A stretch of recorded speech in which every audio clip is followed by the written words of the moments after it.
perkara yang dapat menghilangkan sikap istiqomah. Jadi ada perkara yang menghilangkan sifat istiqomah. Yang pertama, kekafiran, kesyirikan, murtad, kemunafikan. Ini menghilangkan orang dari istiqomah. Kemudian perbuatan bid'ah. Jadi kita nggak bisa main-main dengan bid'ah. Bid'ah itu membuat orang jauh dari siratal mustaqim. Karena perbuatan bid'ah sudah keluar dari siratal mustaqim. Ketiga, perbuatan dosa dan maksiat. Ini tadi sudah saya sebutkan. Dosa dan maksiat nggak bisa dianggap ringan. Dulu para sahabat itu menganggap perbuatan dosa itu seperti dia berada di bawah gunung, gunung itu akan menimpa dia. Tapi kita sekarang menganggap dosa itu seperti lalat yang nempel kemudian akan terbang. Nggak dianggap apa-apa. Padahal para sahabat luar biasa. Menganggap perbuatan itu dosa sangat besar dan takut dia kepada dosa. Kalau sekarang orang berani kepada perbuatan, nggak takut dia kepada Allah SWT. Padahal di antara doa Nabi mohon kepada Allah diberikan apa? Di antara doa Nabi mohon kepada Allah agar diberikan apa? Rasa takut. Yang takut ini menghalangi antara beliau dari perbuatan dosa dan maksiat.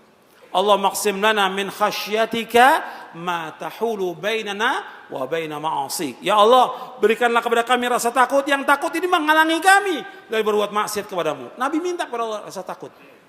Makanya kalau antum nuntut ilmu, mestinya yang muncul dari nuntut ilmu itu apa? Apa? Rasa takut. Kata Imam Ahmad, al-ilmu apa? Khasyatullah. Kata Imam Ahmad, ilmu itu takut kepada Allah. Aslul ilmi khasyatullah. Bahwa asalnya ilmu takut kepada Allah. Sekarang banyak orang gak takut kepada Allah. Takut kepada Allah. Makanya kalau kita nuntut ilmu mesti tambah takut kepada Allah. Jangan melanggar, jangan berbuat maksiat. Apakah durhaka kepada orang tua, apakah makan riba, atau berbuat yang haram, atau menzalimi orang, atau mengambil harta orang lain. Takut dia kepada Allah, takut. Dia tambah dia nuntut ilmu, tambah takut kepada Allah. Seperti itu. Makanya perbuatan dosa dan maksiat ini akan membuat orang tidak istiqamah. Yang keempat, berteman dengan orang yang tidak baik agama dan akhlaknya. Maka cari teman-teman yang baik akhlaknya. Sebab apa? Sebab teman punya pengaruh. Tadi saya contohkan, ada satu. Siapa? Muridnya siapa? Ibnu Abbas. Ibnu Abbas ini ulama sahabat. Yang dia belajar dengan Ibnu Abbas. Karena dia berteman dengan ahlul bid'ah. Jadi apa? Jadi ahlul bid'ah. Sebab kata Nabi, al-mar'u ala dini khalili falyanzur ahadukum man yukhalil. Seorang itu tergantung daripada agama temannya, maka dia perhatikan kepada siapa dia berteman.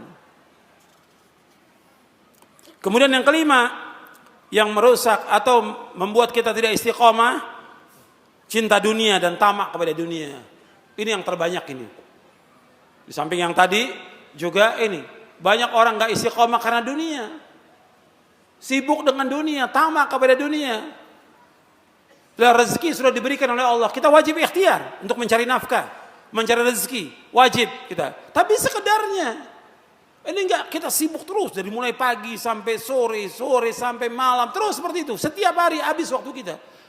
Sampai waktu ibadah kepada Allah kita lupa, nuntut ilmu lupa, baca Quran lupa, kepada orang tua lupa, sampai istri kadang-kadang enggak diberikan haknya oleh dia dan anaknya. Karena apa? Karena dunia. Orang yang sibuk dengan dunia dan tujuan hidupnya untuk dunia. Perhatikan hadisnya. Antum lihat di halaman 92. Halaman 92 antum lihat. Kata Nabi SAW, "Man kanatid dunya hammahu, farraqallahu alaihi amrahu, wa ja'ala faqrahu baina 'ainaihi, wa lam ya'ti minad dunya illa ma kutiba lah. Wa man kanatil akhiratu niyatahu, jama'allahu lahu amrahu, wa ja'ala ghinahu fi qalbihi, wa atathu dunya wa hiya raghimah." Kata Nabi SAW, barang siapa yang tujuan hidupnya adalah dunia, maka Allah akan mencerai-beraikan urusannya, menjadikan kefakiran di kedua pelupuk matanya, dan ia mendapat dunia menurut apa yang telah ditetapkan baginya.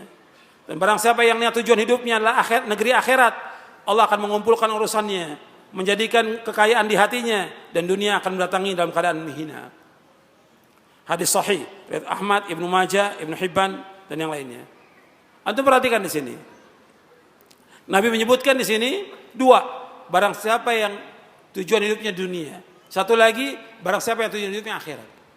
Yang tujuannya dunia meskipun dia kerja terus pagi sampai malam, malam sampai pagi terus, tetap aja rezekinya segitu yang Allah kasih.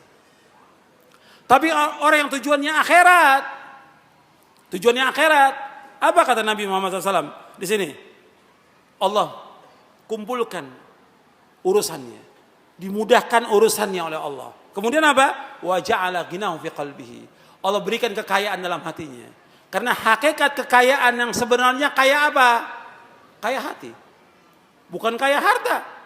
Laisal ghina an kathratil ardh walakinal ghina ghina nafs, kata Nabi. Bahwa kekayaan itu bukan banyaknya harta, bukan. Tapi kekayaan yang hakiki kaya hati. Dia merasa cukup dengan apa yang Allah berikan, merasa puas dengan apa yang Allah berikan. Perhatikan. Orang yang merasa cukup dan puas dengan rezeki yang Allah berikan kepada dia, meskipun hanya sekedarnya dia dapat setiap hari, maka dia menjadi orang yang paling kaya di muka bumi ini. Antum ingat tuh, orang yang dia cukup dengan rezeki yang Allah berikan kepada dia, umumnya sehari dia cuma dapat 10.000 rupiah, cukup dia buat istri dan anaknya, cukup dia, dan dia puas, dan dia bersyukur kepada Allah, maka dia menjadi orang yang paling kaya di muka bumi ini. Kata Nabi SAW, warda bima qasamallahu laka takun agnan nas. Adalah kamu menjadi orang yang redha dan puas dengan apa yang Allah berikan rezeki kepada kamu, maka kamu jadi orang yang paling kaya di muka bumi ini. Ini hadis Nabi SAW. Makanya kita merasa cukup. Dan Nabi menyebutkan juga termasuk orang yang bahagia. Dalam hadis yang sahih riwayat Muslim, Nabi bersabda, qad aflaha man aslama wa ruziqa kafafan wa qanna bima ata. Kata Nabi, sungguh sukses, sungguh beruntung, sungguh berbahagia orang Islam. Diberikan rezeki cukup dan dia puas dengan apa yang Allah berikan kepadanya. Dia orang yang beruntung, kata Nabi SAW. Bahkan orang yang dia paginya selamat, punya makan cuma itu aja, dan dia puas, dia seolah memiliki dunia, kata Rasulullah. Memiliki dunia. Cuma makan cuma satu piring dengan apa adanya, tapi dia memiliki dunia, kata Rasulullah SAW. Hadis riwayat Tirmidzi. Makanya kita harus puas dan cukup dengan apa yang Allah berikan. Kalau kita lihat sekarang ini orang banyak tamak pada dunia, ngejar dunia, nggak merasa puas. Akhirnya apa? Lupa udah. Nggak. Kadang-kadang sholatnya pun ditinggalkan oleh dia. Atau sholatnya zuhur menjelang asar, asar menjelang maghrib. Kenapa? Dunia. Maghrib menjelang isya, subuh udah nggak kelihatan sudah di masjid. Kalau subuh udah nggak kelihatan. Subuh nggak muncul di masjid ya. Dunia yang membuat dia rusak. Dunia membuat orang gak istiqomah karena dunia. Dan ingat, orang mukmin tujuan hidupnya apa? Orang mukmin tujuan hidup apa? Akhirat, bukan dunia. Dunia ini semuanya seisinya lebih jelek daripada bangkai kambing dunia ini. Makanya bodoh orang yang dia sibuk dengan dunia, tamak pada dunia, orang yang bodoh. Kata Al-Imam Ibnu Qayyim dalam kitabnya Uddatus Sabirin wa Dzakhiratus Syakirin, orang yang tamak pada dunia adalah orang yang paling bodoh dan paling idiot akalnya di muka bumi ini. Gak punya akal. Kalau orang yang berakal, dia mesti tujuannya akhirat. Dunia ini kehidupan yang fana, kehidupan yang sebentar, kehidupan mimpi, fata morgana dunia ini. Tapi akhirat kehidupan yang kekal dan abadi.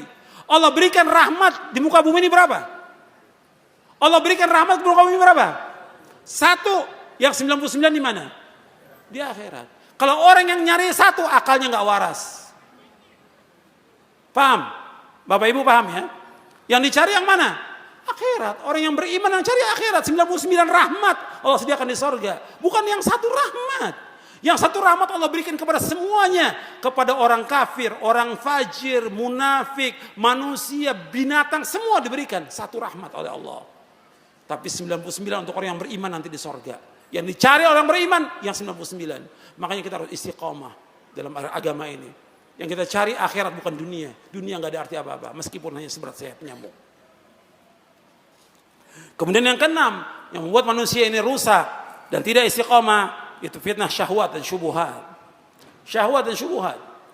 Hawa nafsu dan syubuhat. Saya sebutkan di sini fitnah syahwat, fitnah keduniaan seperti harta, kedudukan, pujian, sanjungan, wanita dan lainnya. Ini fitnah. Fitnah syubhat adalah fitnah tentang pemahaman, keyakinan, aliran, pemikiran yang menyimpang. Fitnah syubhat, fitnah kesesatan. maksiat, bid'ah, kezaliman, kebodohan, keyakinan, pemikiran, serta pemahaman yang sesat. Fitnah syahwat membuat rusak niat dan tujuan dalam ibadah kepada Allah. Saya ulangi, antum lihat di halaman 95. Halaman 95. Fitnah syahwat membuat rusak niat dan tujuan dalam ibadah kepada Allah. Dan fitnah syubhat membuat rusaknya ilmu dan keyakinan. Jadi kalau fitnah syahwat membuat rusak niat dan tujuan dalam ibadah kepada Allah. Fitnah syahwat tadi seperti harta, dunia, pekerjaan, pangkat, jabatan, uang, dan yang lainnya. Nabi ini nggak takut umatnya fakir, nggak takut. Yang Nabi takut dibukakan pintu dunia, sehingga rusak tujuannya. Yang mesti tujuannya dia akhirat, jadi tujuannya apa? Dunia. Ini makanya fitnah syahwat membuat rusak niat dan tujuan ibadah kepada Allah. Adapun fitnah syubhat membuat rusaknya ilmu dan keyakinan. Syubhat atau pemikiran yang rusak, pemahaman yang sesat, membuat apa? Yang tadi ilmunya benar, rusak dia ilmunya. Karena apa? Karena itu syubhat yang datang kepada dia. Bukan mustahil orang yang belajar di luar atau di Timur Tengah masuk syubhat, dia menjadi tokoh penyesat umat. Dan itu terjadi yang seperti itu. Karena apa? Karena syubhat yang masuk di kepalanya dia. Rusak ilmunya yang sekian lama, dia hafal Quran, hafal hadis, rusak karena syubhat masuk kepada dia. Dan rusak juga keyakinan dia kepada Allah Subhanahu wa taala. Ini orang-orang yang disesatkan oleh Allah dengan ilmunya. Kenapa? Dia mengikuti hawa nafsunya. Afara'aita man ittakhadha ilahahu hawahu wa adallahu Allahu ala ilmin. Tidakkah kau perhatikan orang-orang yang dia menjadikan hawa nafsunya sebagai Tuhan, Allah sesatkan dengan ilmunya dia. Disesatkan oleh Allah dengan ilmunya.